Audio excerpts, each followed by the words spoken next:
Hello everyone, prelims 100 series में एक बार फिर से आप सभी का स्वागत है। आज का हमारा तीसरा टॉपिक है पर्यावरण के अंतर्गत प्रवाल भित्ति, जिसे हम इंग्लिश में कोरल रीफ ही कहते हैं। देखा जाए तो यूपीपीएससी और आरआरओ के एग्जाम में प्रवाल भित्ति को लेकर अलग अलग तरीके के प्रश्न इसमें पूछे जाते हैं। जैसे कई बार की प्रवाल भित्ति क्या होती है उसके कॉन्सेप्ट को लेकर, या प्रवाल भित्ति जो होते हैं इसमें अंतर क्या होता है, भारत में कहाँ कहाँ पाई जाती हैं, इसके संरक्षण को लेकर क्या क्या प्रकार हैं। तो इन चीज़ों को लेकर अलग अलग समय में अलग अलग तरीके के क्वेश्चन इस टॉपिक से बनते हैं। प्रीलिम्स 100 सीरीज़ के अंतर्गत यदि आप हमारा पहला वीडियो देख रहे हैं तो इसको लेकर के प्लेलिस्ट यहाँ पे बनी हुई है प्रीलिम्स 100 को लेकर के, आप जाकर वहाँ पे बाकी अन्य वीडियो देख सकते हैं। इसके अंतर्गत हम 100 टॉपिक कंप्लीट करने वाले हैं, जिसके अंतर्गत ये हमारा आज का तीसरा वीडियो है। तो चलिए देखते हैं प्रवाल भित्ति और उससे संबंधित सभी यहाँ पे टॉपिक। इसका रिवीजन करने के लिए सभी यहाँ पर अभ्यर्थी जो हैं पूरी वीडियो को ज़रूर देखें। तो चलिए देखते हैं प्रवाल भित्ति होती क्या है। देखा जाए तो समुद्र के अंतर्गत इस तरह की आपको अलग अलग प्रकार की यहाँ पे संरचनाएं आपको देखने को मिलती हैं, जिसे हम प्रवाल भित्ति के नाम से जानते हैं। प्रवाल भित्तियों के कॉन्सेप्ट को सबसे पहले समझ लीजिए, होता क्या है। तो देखिए प्रवाल भित्ति जो होती हैं, या इसे हम कोरल इंग्लिश में कहते हैं, प्रवाल हिंदी में कहते हैं। ये बनी किससे होती हैं, तो पॉलिप्स से बनी होती हैं। साथ ही यहाँ पे देखा जाए कोरल में एक जूजेंथली नामक शैवाल भी पाया जाता है। कई बार एग्जाम इसे भी जूजेंथली के बारे में पूछा गया है, स्टार इसलिए लगा रहा हूँ क्योंकि इसके बारे में एग्जाम में पूछा गया है। जूजेंथली नामक शैवाल जो होते हैं वो होते हैं, शैवाल एक तरीके से यहाँ पर होने के कारण दो तरीके के जीव हो गए, प्रवाल और जूजेंथली यानी कि शैवाल, जिसके कारण देखा जाए तो वो दोनों क्या हो गए, एक सहजीवित हो गए। सहजीवी यानी कि दो जीव जो एक साथ यहाँ पर आपको रहते हैं, तो एक सहजीवी है, इसका भी ध्यान रखना है, ये भी कॉन्सेप्ट को क्लियर रखना है। इसके बाद देखिए प्रवाल के प्रकार क्या होते हैं, तो दो तरीके के होते हैं। एक होता है कठोर प्रवाल और दूसरा होता है यहाँ पे मृदु प्रवाल। दोनों के एग्जाम्पल इमेज भी यहाँ पर आप साथ साथ देखते चलें। देखिए कठोर प्रवाल के एग्जाम्पल क्या है, देखिए ये स्टोनी कोरल या चट्टानी प्रवाल भी हम इसे यहाँ पर कहते हैं। ये हर्माटाइपिक कोरल के रूप में भी इसे जाना जाता है। ये एरागोनाइट नामक क्रिस्टल के रूप में कैल्शियम कार्बोनेट से बने होने के कारण ये कठोर कंकाल का निर्माण करते हैं और ये भित्ति का निर्माण भी यहाँ पे प्रवाल करते हैं। तो एक तरीके से क्वेश्चन ये भी हो सकता है कि प्रवालों के कठोर होने का कारण क्या है, तो कैल्शियम कार्बोनेट के कारण यहाँ पे देखा जाए ये कंकाल का निर्माण करते हैं जो कठोर होते हैं, इसलिए इन्हें कठोर प्रवाल कहते हैं। और इन्हें हम देखा जाए तो आपको हर्माटाइपिक कोरल भी कहते हैं, तो इस रूप में यहाँ पर इन्हें जाना जाता है। ये तो कई एग्जाम्पल यहाँ पे इमेज के रूप में देख सकते हैं। दूसरा जो होते हैं मृदु प्रवाल, ये कैसे होते हैं, तो यहाँ पे देखिए अहर्माटाइपिक कोरल होते हैं यानी कि मृदु प्रवाल। ये कठोर कैल्शियम कार्बोनेट का उत्पादन यहाँ पे नहीं करते हैं और न ही यहाँ पर इनकी भित्तियाँ बनती हैं। मृदु प्रवाल जो होते हैं कॉलोनियों, पेड़ों, झाड़ियों, पंखे, व्हिप्स और घास के रूप में समरूप में दिखाई देती हैं। जैसे यहाँ पर आप देख सकते हैं एक झाड़ी नुमा आपको आकृति इसमें देखने को मिलती है।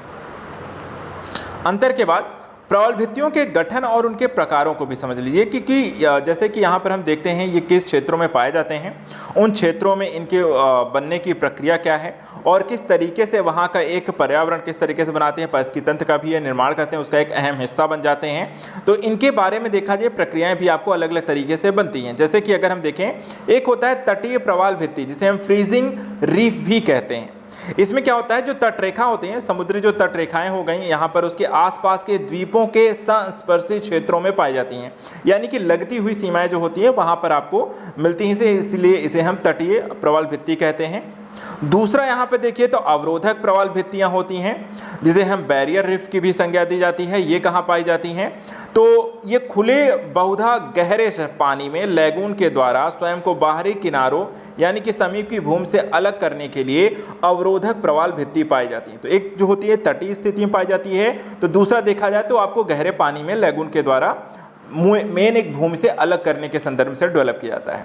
और तीसरी जो यहाँ पर आप देख सकते हैं एटॉल, एटॉल क्या होता है, या किसी लैगून के चारों प्रवाल भित्तियों के एक पट्टी का निर्माण करते हैं। यहाँ पर आप देख सकते हैं चारों इस तरह के बना दिया गया है, बीच में एक पूल नुमा यहाँ पर आकृति बन गई है, इसे हम यहाँ पर एटॉल कहते हैं। तो तीन तरीके की प्रक्रियाएं हैं, इसे यहाँ पर आपको ध्यान रखना है। ये भी कहाँ बनती है कि लैगून के चारों ओर बनेगी। अब बात आती है कि कई बार पूछा जाता है कि देखिए प्रवाल को बढ़ने को लेकर, ये भी क्वेश्चन हुआ है कि प्रवाल से संबंधित निम्नलिखित कथन में क्या है, उनके बारे में 3-4 टॉपिक दे दिए गए, आपको बताना है। अब यहाँ पे प्रवाल की वृद्धि की शर्तें यानी कि किन तापमान में किस तरह की परिस्थितियों में प्रवाल जो है वो बढ़ता है, उसमें वृद्धि होती है, ग्रोथ होती है। तो यहाँ पे देखिए उसके संदर्भ में कुछ शर्तें होती हैं। कैसी शर्तें हैं, सबसे पहले देखिए जो गर्म पानी, जैसे कि जो तापमान की अगर हम बात करें तो 70 से 85 डिग्री फ़ारेनहाइट, या फिर सेल्सियस में हम बात करें तो 21 से 29 डिग्री सेल्सियस होना चाहिए। गर्म या ठंडे पानी वाले स्थानों में मृदु प्रवाल का यहाँ पर ज़्यादा विकास होता है। दूसरी चीज़, पानी कैसा होना चाहिए, स्थिति तो यहाँ पे स्वच्छ होना चाहिए और उथला जल होना चाहिए। प्रवाल के जीवित रहने के लिए देखा जाए तो लवणी जल की भी यहाँ पे आवश्यकता होती है, इसलिए मूलतः देखा जाए तो वे नदी के मुहाने के पास अलवणी जल के प्रवाह के कारण भली भांति यहाँ पर विकसित नहीं होते हैं। इसके अलावा अन्य कारक क्या हैं, जैसे कि कठोर तल संस्तर यानी कि हार्ड बॉटम सबस्ट्रेट की यहाँ पे उपलब्धता होनी चाहिए, प्लवक जैसे भोजन की उपलब्धता होनी चाहिए। अगर इस तरह का एनवायरनमेंट है, इस तरह का भोजन है, इस तरह का यहाँ पे कह सकते हैं कि स्थिति है, ज़मीन इत्यादि है कह सकते हैं, तो वहाँ पर आसानी से प्रवाल क्या होती हैं, तेज़ी से वहाँ पे ग्रोथ करते हैं। अब यहाँ पे आता है कि प्रवाल की पारिस्थितिकी का महत्व देखिए क्या है, अर्थात प्रवाल का होना इतना ज़रूरी क्यों रखता है। तो देखिए इसमें बताया जाता है कि देखिए जब भी समुद्र के वर्षा वन के रूप में हम इन्हें जानते हैं, यानी कि समुद्र में बरसात के लिए वन का होना यहाँ पे ज़रूरी है। प्रवाल भित्तियाँ जो होती हैं आने वाले तरंगों के अधिकांश बल को यहाँ पे नष्ट करती हैं, कम कर देती हैं, यानी कि एक अवरोधक का काम करती हैं, और उससे यहाँ पर जो तटीय इलाके हैं या उनकी स्थितियाँ हैं उनको भी एक कैसे संरक्षण प्रदान करती हैं। पर्यटन के लिहाज से देखा जाए तो स्थानीय अर्थव्यवस्थाओं में यहाँ पर योगदान करती हैं। प्रवाल पारिस्थितिकी तंत्र लाभकारी रासायनिक यौगिकों और औषधियों का उत्पादन करके योगदान भी यहाँ पर आपको करती हैं। एक तरीके से क्षेत्रीय स्तर पे इकोनॉमिकल डेवलपमेंट, लोगों को रोजगार और तरीके औषधियाँ, रासायनिक उत्पाद इत्यादि बनाने में भी इनका प्रयोग होता है। तो हम कह सकते हैं कि एनवायरमेंटल पर्सपेक्टिव से, इकोनॉमिकल पर्सपेक्टिव से यहाँ पर आपका प्रवाल की पारिस्थितिकी की एक अपनी इंपॉर्टेंस यहाँ पर बनी रहती है। लेकिन जैसा कि आप जानते हैं प्रवालों का तेजी से यहाँ पर विरंजन की घटनाएं देखने को मिलती हैं, और इसका कारण यहाँ पे क्या है, तो आप वर्तमान समय की एक स्थिति का अगर अवलोकन करें, ग्लोबल वार्मिंग तेजी से बढ़ा है। ग्लोबल वार्मिंग का जो असर है कि तापमान बहुत तेजी से बढ़ा है, जैसा कि हमने देखा कि 21 से 29 डिग्री सेल्सियस होना चाहिए, लेकिन आज वर्तमान समय में देखें तो गर्मी का सीजन आते आते यहाँ पे तापमान जो होता है 45, 47, 50 पहुँचने की ओर यहाँ पर उफान मारने लगता है।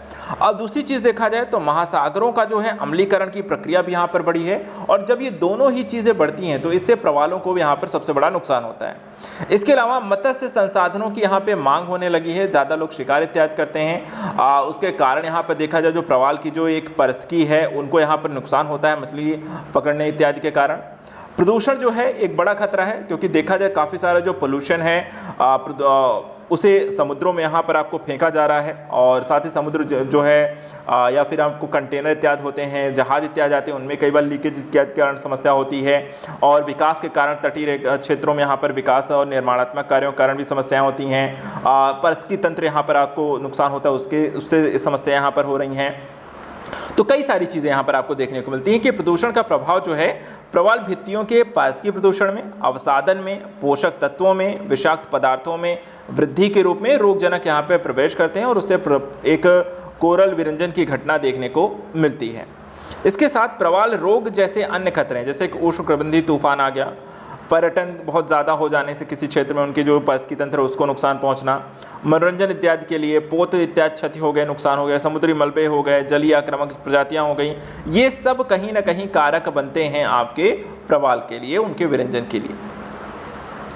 अगर हम बात करें कि प्रवाल का वैश्विक वितरण कहाँ पर पाया जाता है, यानी कि प्रवाल पाए कहाँ पर जाते हैं, तो एक चीज़ ध्यान रखिएगा, ये वर्ल्ड मैप अगर आप इसमें देखें तो एक आपको स्थिति देखने को मिलती है 30 डिग्री से लेकर नॉर्थ से लेकर 30 डिग्री साउथ। यहाँ पर इसमें आप यहाँ पर देख सकते हैं, यहाँ पर देख सकते हैं, यहाँ पर देख सकते हैं, और भारत में भी आप यहाँ पर कुछ एरियाज़ में देख सकते हैं। तो ये जो कह सकते हैं कि मूल रूप से प्रवाल का जो वैश्विक वितरण है वो यहाँ पे 30 डिग्री नॉर्थ से 30 डिग्री साउथ के मध्य की जो एक स्थिति आपको देखने को मिलती है, इसके मध्य मूल रूप से आपको देखने को इनका विस्तार मिलता है। इसके अलावा अगर हम बात करें कि क्षेत्र कहाँ पर है और प्रवाल की भित्ति का प्रकार भारत में कहाँ कहाँ पर है, तो यहाँ पे देखिए भारत में जो मूल रूप से आपको प्रवाल पाई जाती हैं वो अंडमान निकोबार, मन्नार की खाड़ी तमिलनाडु, कच्छ की खाड़ी गुजरात और लक्षद्वीप से द्वीप समूह में यहाँ पर हैं। किस प्रकार की हैं ये भी ध्यान रखिएगा। तो यहाँ पे देखिए एटॉल हैं, अब 3 तरीके यहाँ पर आपको लक्षद्वीप में आपको एटॉल है जो इस तरीके गोला बना लेती हैं लेगून में जिस तरीके से, और बाकी जो है तटी हैं जो तट के आसपास आपको देखने को मिलेंगी आपको। तो अंडमान निकोबार, मन्नार खाड़ी और कच्छ की खाड़ी में आपको तटीय प्रवाल भित्तियाँ भारत में देखने को मिलती हैं। कुछ इस तरीके से आप यहाँ पर देख सकते हैं। ये आप कच्छ की खाड़ी में यहाँ पे आप देख सकते हैं, ये आपको तटीय प्रवाल भित्तियों का एक एग्जाम्पल आपको इसमें देखने को मिलेगा। इसके अलावा लक्षद्वीप में यहाँ पर आप देखें बे ऑफ बंगाल है, श्रीलंका गल्फ ऑफ मन्नार की खाड़ी में है, अंडमान निकोबार द्वीप समूह में है। तो ये पूरे एरिया आप देखें तो यहाँ पर आपको अच्छी खासी मात्रा में आपको भारत में प्रवाल देखने को मिलती हैं। भारत में प्रवाल भित्तियों को लेकर के अगर हम बात करें, आकलन क्या स्थिति क्या है, क्या डिटेलिंग यहाँ पर है, तो देखिए भारत में 3062 वर्ग किलोमीटर के क्षेत्र में यहाँ पे प्रवाल भित्तियाँ पाई जाती हैं।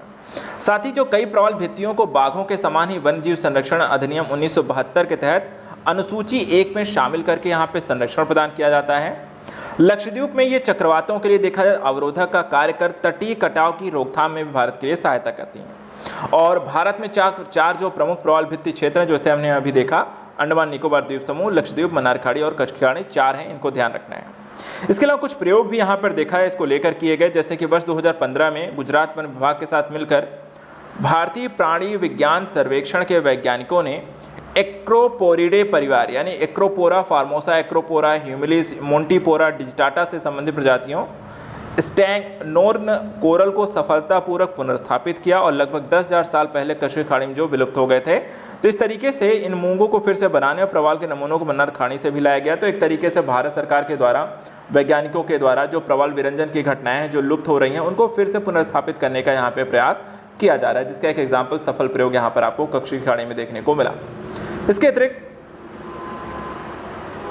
ये ओवरऑल यहाँ पे आपको देख सकते हैं एक ही इमेज में, बाकी कहाँ पर किस किस तरीके की स्थिति हैं। तो भारत में देखा जाए जो हार्ड कोरल्स आपको हर्मेटाइपिक्स कोरल हैं, 218 इसकी स्पीसीज़ हैं।